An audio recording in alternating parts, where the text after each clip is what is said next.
Talk loud. Yes, ma'am. Okay.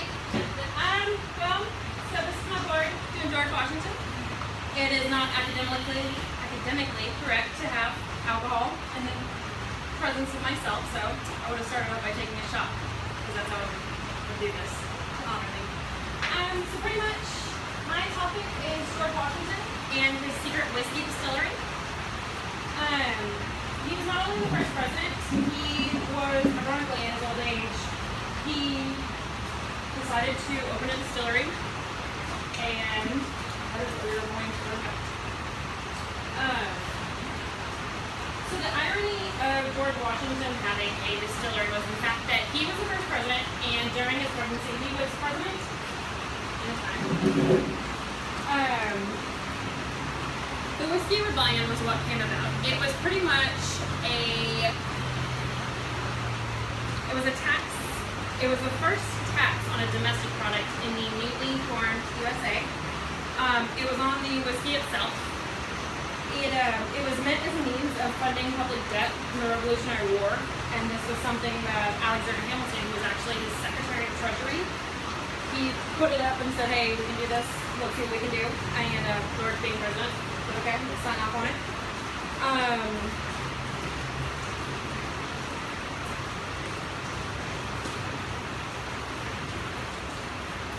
The anger towards the tax exposed previous problems because we're still forming the USA, because this is in the 1700s.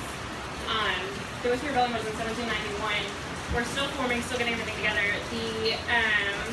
It exposed tensions between older, long-settled areas on the eastern seaboard and the frontier west. It also represented the first test of the continental power of the federal government to control citizens and enforce compliance and laws. The farmers felt that they were getting singled out because they were getting taxed on products that they had not been taxed on before, and they couldn't afford it. I mean, they didn't have money to afford. The law was written sketchily, I'd say, because it was what they defined as country. It was country. It wasn't clear. It was harder to keep tabs on the production of whiskey distilleries, so they had to pay a flat rate tax based on the distilled capacities. But since they didn't produce at capacity because they had a lack of time and a lack of manpower to keep the stills going for the whole season. So they had to pay more tax per gallon than the large commercial farmers. And then Alexander Hamilton, he believed that a tax on spirits, aka luxuries, was the best solution. A tax on the production might tend to a decrease of consumption, which was apparently a good thing because right before prohibition and don't drink, that's a bad thing. Let's not do it. So the tax fell on to producers who could then pass it on to consumers by raising the prices. George Washington didn't want to call his troops on people because it was becoming an outraging and aggressive problem. And he didn't want to bring troops on to people because he wasn't trying to create any crap.